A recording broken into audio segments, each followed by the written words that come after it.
दोस्तों, आज हम बात करने जा रहे हैं हिंदी सिनेमा की सदाबहार अभिनेत्री वहीदा रहमान जी के बारे में।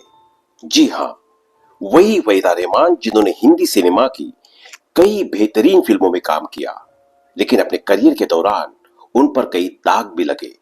वह दाग जिनसे उन्होंने कभी बेइंतहा मोहब्बत की थी, लेकिन उन्होंने इन सब से आगे बढ़ते हुए अभिनेता कमलजीत से शादी की। बहुत कम लोग जानते हैं कि वहीदा रहमान के पति हिंदी सिनेमा के अभिनेता रहे हैं। आज हम आपको वहीदा रहमान के पति और हिंदी सिनेमा के अभिनेता कमलजीत के बारे में बताएंगे। तो अगर आप हमारे चैनल पर नए हैं तो चैनल को सब्सक्राइब जरूर कर ले, ताकि हम आपके लिए ऐसी तमाम जानकारियां लाते रहे। वहीदा रहमान का जन्म 3 फरवरी 1938 में हैदराबाद में एक परंपरागत मुस्लिम परिवार में हुआ था। बचपन से ही डॉक्टर बनने का सपना संजो रखा था वहीदा रहमान ने, पर किस्मत को यह मंजूर न था। फेफड़ों में इन्फेक्शन की वजह से वो यथोचित शिक्षा प्राप्त नहीं कर सकी। भरतनाट्यम में प्रवीण वहीदा रहमान को अपने अभिभावकों से अभिनय की प्रेरणा मिली। सन 1955 में उन्हें एक के बाद एक करके 2 तेलुगु फिल्मों में काम करने का अवसर मिल गया। फिल्म सीआईडी 1956 में खलनायिका का रोल देकर गुरुदत्त वहीदा को मुंबई ले आए। सीआईडी की सफलता के बाद फिल्म प्यासा 1957 में वहीदा रहमान को हीरोइन का रोल मिला। फिल्म प्यासा से ही गुरुदत्त और वहीदा रहमान का विफल प्रेम प्रसंग का आरंभ हुआ। गुरुदत्त एवं वहीदा रहमान अभिनीत फिल्म कागज के फूल 1959 की असफल प्रेम कथा उन दोनों की स्वयं के जीवन पर आधारित थी। दोनों ही कलाकारों ने फिल्म 14वीं का चांद 1960 और साहब बीबी और गुलाम 1962 में साथ साथ काम किया। 10 अक्टूबर 1964 को गुरुदत्त ने कथित रूप से आत्महत्या कर ली थी, जिसके बाद वहीदा अकेली हो गई। लेकिन फिर भी उन्होंने करियर से मुंह नहीं मोड़ा और 1965 में गाइड के लिए उन्हें फिल्म फेयर अवार्ड का पुरस्कार मिला। 1968 में आई नील कमल के बाद एक बार फिर से वहीदा रहमान का करियर आसमान की ऊंचाइयां छूने लगा। साल 1974 में उनके साथ काम करने वाले अभिनेता कमलजीत ने उनसे शादी का प्रस्ताव रखा, जिसे वहीदा रहमान ने सहर्ष स्वीकार कर लिया और शादी के बंधन में बन गई। वहीदा रहमान के पति कमलजीत भी फिल्मी गलियारों से ताल्लुक रखते थे।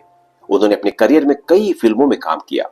उनका असली नाम शशि रेखी था, लेकिन फिल्मों में आने के बाद उन्होंने अपना नाम बदलकर कमलजीत कर लिया। हालांकि उन्हें असली पहचान सन ऑफ इंडिया और शगुन से मिली। व्यावसायिक जीवन के साथ साथ कमलजीत अपने निजी जीवन को लेकर भी खूब सुर्खियों में रहे। उनकी और वहीदा रहमान की लव स्टोरी भी किसी फिल्मी किस्से से कम नहीं है। शादी के लिए वहीदा ने कमलजीत के सामने एक ऐसी शर्त रख दी थी जिसे सुनकर वो हक के बहके रह गए थे। बात उस समय की है जब वहीदा रहमान कई फिल्मों में काम करके बॉलीवुड में अपनी पहचान बना चुकी थी। इसी दौरान उनका नाम गुरुदत्त के साथ भी जुड़ा। हालांकि दोनों की राहें अलग होने के बाद अभिनेत्री की जिंदगी में कमलजीत की एंट्री हुई। मीडिया रिपोर्ट्स के मुताबिक दोनों के बीच नजदीकियां बढ़ने के बाद कमलजीत ने अभिनेत्री को शादी के लिए प्रपोज किया था।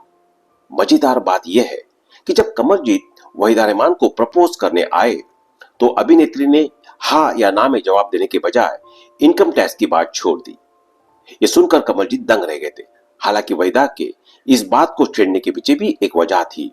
दरअसल कमलजीत ने एक दफा वहीदा रहमान से जिक्र किया था कि वह पेरिस में एक इंडियन रेस्टोरेंट खोलना चाहते थे। वहीदा ने भी रेस्टोरेंट खोलने की इच्छा जाहिर की थी। इसके 10 दिन बाद कमलजीत ने उन्हें फोन करके मिलने के लिए कहा। यह सुनकर वहीदा को लगा था कि वह रेस्टोरेंट खोलने के बारे में उनसे चर्चा करने जा रहे हैं। उन्हीं लम्हों को याद करते हुए वहीदा ने सिमी ग्रेवाल को बताया था कि मुझे लगा हो सकता है कि वो मुझसे पूछने आ रहे हैं कि हमें साथ काम में करना चाहिए। फिर मैंने खुद से कहा कि मेरे पास तो पैसे नहीं है, मैं उनसे क्या कहूंगी। फिर मैंने उन्हें सच बताने की ठानी। वही जब कमलजीत उनसे मिलने पहुंचे तो दोनों एक दूसरे के सामने सिर झुकाए बैठे गए। वहीदा खुद से बोल रही थी कि उन्हें कमलजीत को सच बता देना चाहिए। अभिनेत्री ने उस पल को याद करते हुए कहा। अचानक उन्होंने कहा कि मैं आपसे शादी करना चाहता हूं, क्या आप मुझसे शादी करेगी? इस पर मैंने कहा कि मेरे पास बहुत सारी परेशानियां हैं। उन्होंने पूछा कि क्या परेशानी है? इस पर मैंने कहा कि मेरे पास पैसे नहीं है और मुझे इनकम टैक्स चुकाना पड़ेगा। यह सुनकर कमलजीत को झटका लगा था। वही अभिनेत्री ने शादी के प्रपोजल पर जवाब देने के लिए थोड़ा समय मांगा। इसी दौरान यश जौहर ने वहीदा को फोन कर कहा था कि उन्हें कमलजीत को हाँ बोलना पड़ेगा, क्योंकि वो पूरी तरह से उनके प्यार में है। उन्हें डर था कि कहीं कमलजीत घर की बालकनी से कूद ना जाए। यश के समझाने के बाद वहीदा ने कमलजीत को हाँ कर दी। हालांकि वहीदा के घर वालों को यह रिश्ता मंजूर नहीं था। रिपोर्ट्स की माने तो वहीदा इन सब बातों से काफी ज्यादा परेशान हो गई थी। तब मुश्किल की घड़ी में लेखक सलीम खान ने उनकी मदद की थी। दरअसल वहीदा और सलीम उस समय पड़ोसी हुआ करते थे, साथ ही दोनों की काफी अच्छी दोस्ती भी थी। इस किस्से के बारे में कुछ सलीम खान ने एक इंटरव्यू में दौरान बताया था। उन्होंने कहा था, दूसरे मजहब में जब उन्होंने शादी करने की सोची तब कई लोगों ने उन्हें ऐसा न करने की सलाह दी। उनके घर वाले भी इस बात के लिए राजी नहीं थे। तब वो मेरे पास आई, क्योंकि वो मेरी सलाह पर काफी ज्यादा विश्वास करती थी। रिपोर्ट्स के मुताबिक सलीम खान ने उन्हें कहा कि वह सिर्फ अपने दिल की सुने। इसके बाद साल 1974 में कमलजीत और वहीदा रहमान ने शादी कर ली। हालांकि उनकी फिल्मों की बात करें तो उन्होंने कुछ फिल्मों में काम किया, लेकिन उन फिल्मों में इन्हें पसंद भी किया गया, जिनमें 1992 हीर रांझा, 1988 तमाचा, 1970 वीर घटोत्कच, 1964 कव्वाली की रात, 1964 शगुन, 1964 विद्यापति, 1962 शेर खान, 1962 भारत का बेटा, 1961 मिस्टर इंडिया, 1957 कितना बदल गया इंसान, 1957 जमाना, 1956 किस्मत का खेल, 1956 श्री लंबू, 1956 शॉट, 1956 हम रहे ना हम जैसी फिल्में शामिल है, जिसमें इन्होंने काम किया। वही साल 2000 में बीमारी की वजह से कमलजीत का निधन हो गया। पति को खोने के बाद अभिनेत्री टूट गई थी। हालांकि उन्होंने समय के साथ खुद को संभाला और दोबारा एक्टिंग शुरू कर दी। आज भी वहीदा रहमान फिल्मों में सक्रिय है और भारतीय सिनेमा के स्वर्ण काल की याद दिलाती है। उन्होंने एक से बढ़कर एक फिल्में दी। पति की मृत्यु के पश्चात वहीदा बेंगलोर छोड़कर मुंबई में अपने 2 बच्चों के साथ जीवन व्यतीत कर रही है।